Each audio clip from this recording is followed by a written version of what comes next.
Martin Scorsese used to be the high priest of the LA group, but 6 years ago he was replaced by Jim Carrey. And, I was just so shocked when I heard that Jim Carrey was involved with the whole thing. I guess the real Jim Carrey was in Living Color, and somewhere after leaving Living Color, joined the Satanism sect of Hollywood, got demons to help him become a better actor and more funny.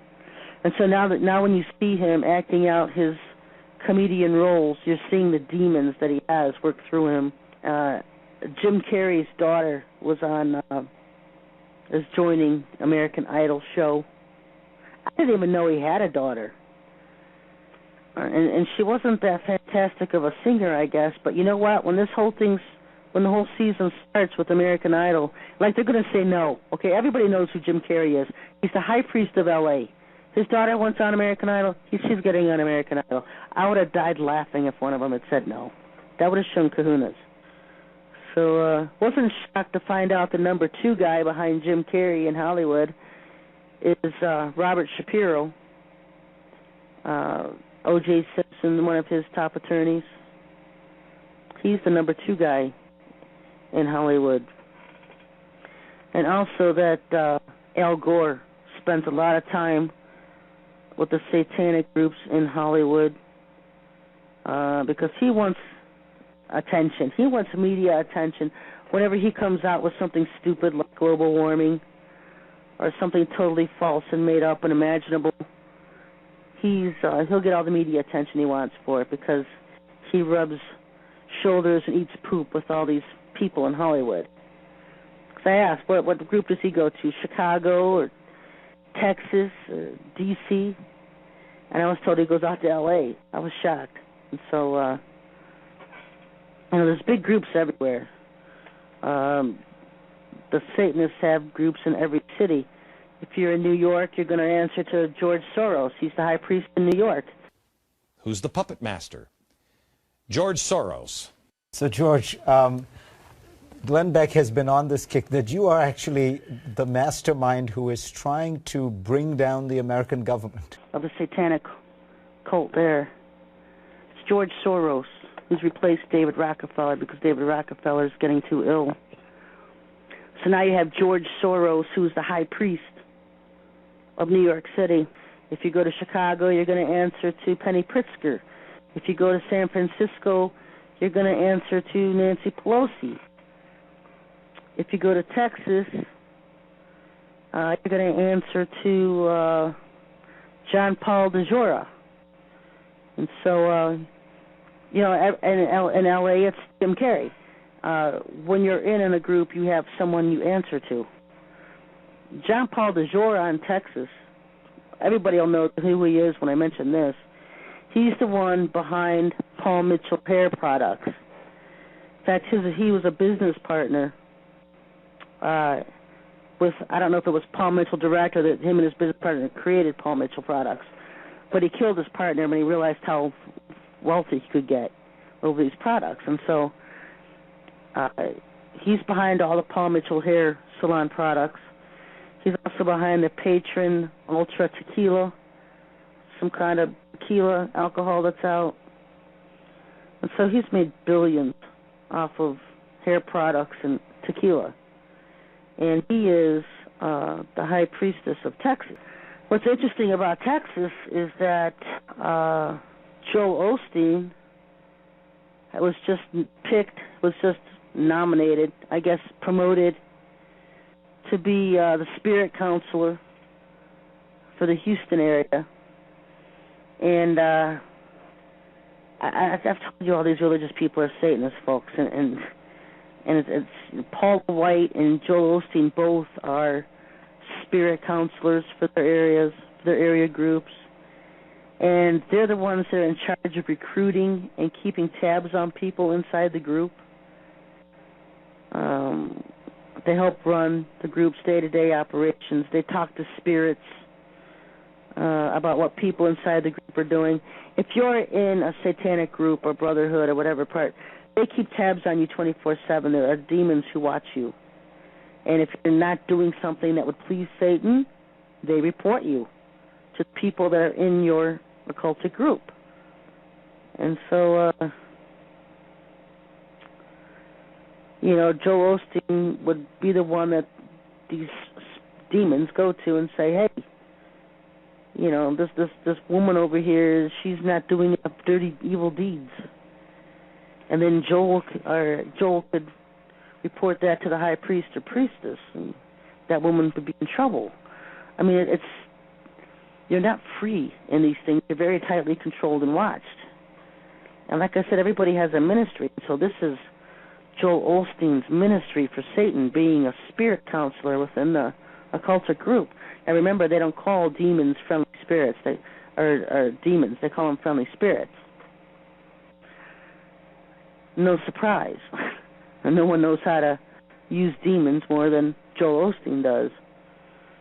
Kenneth Copeland, all of them involved, they all just basically sit back and watch because they've already been through the ranks, already at the top, and they move over to give other people access to positions. I mean, you don't get much worse when you're already so far up at the top that you hear from Satan direct himself.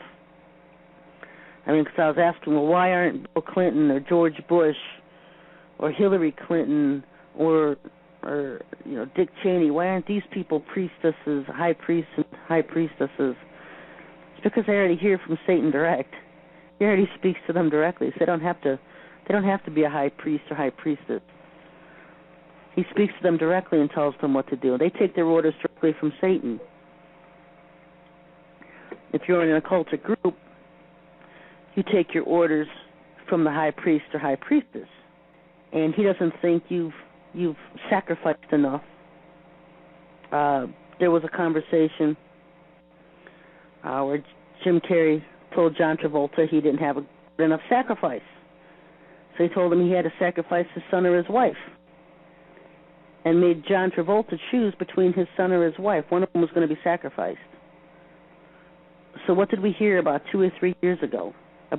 We heard about how his son fell in the bathroom on vacation and died. Yeah, that was John's decision. That was his sacrifice for Jim Carrey and Satan. Because you can only kill animals for so long, folks. And we have breaking news now. The son of former New Jersey Governor John Corzine has died. Jeffrey Corzine, seen here with his sister back in 2007, was 31 years old. At this point, the Corzine family is not saying where or when or how he died.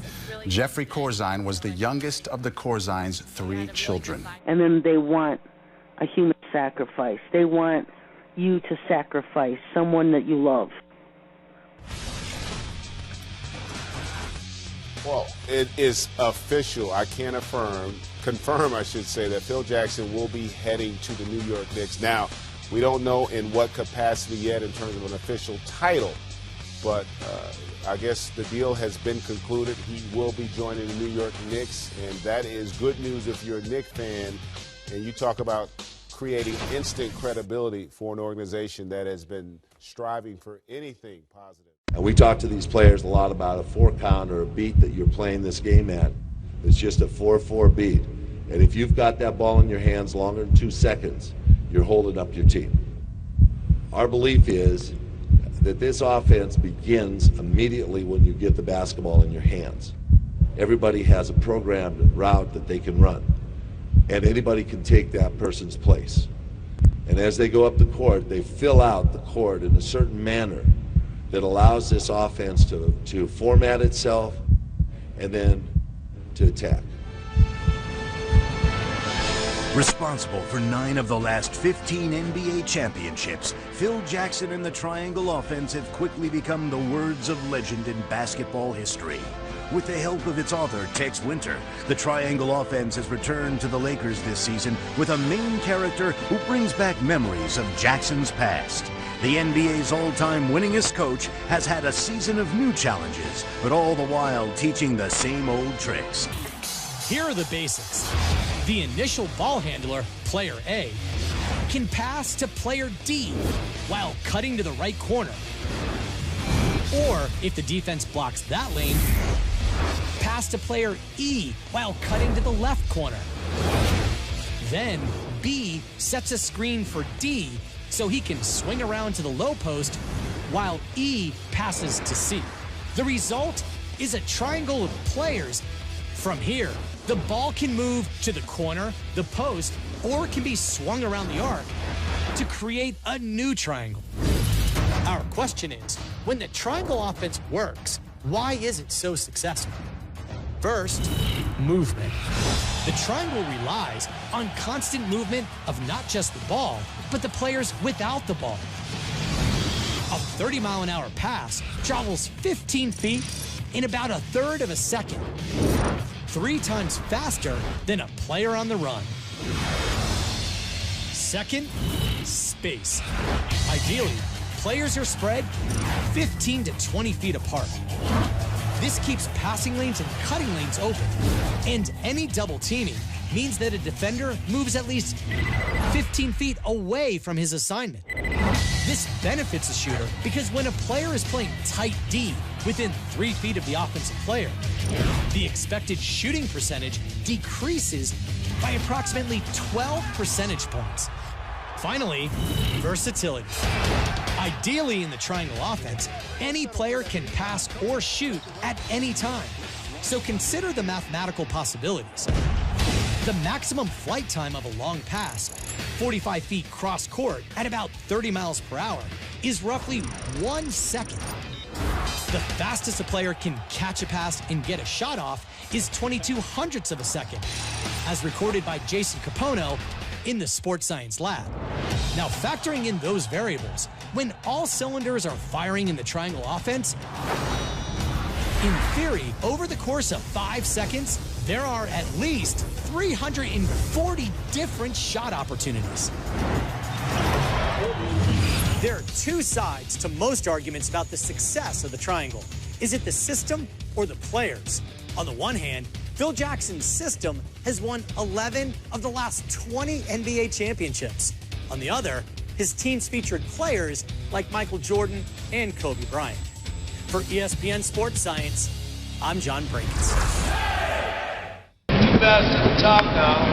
Inside Wade's going to step midway.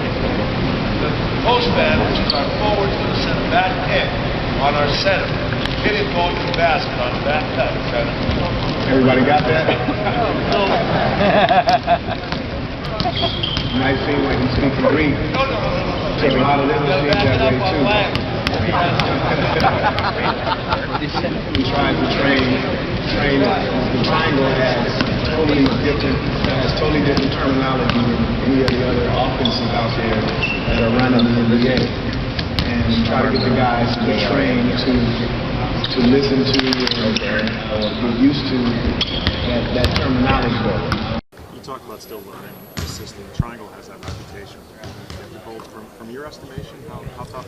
Being able to counter and knowing the right counter to make when someone goes to a spot that I wasn't ready for. But like comparatively in a vacuum compared to other systems? Oh, there's no comparison. It's very difficult. Very difficult. I told someone this morning this is the most thinking I've had to do about playing on the offensive end. I kind of feel like a robot at sometimes because I really don't want to do something wrong. So a robot at sometimes because I really don't want to do something wrong. So.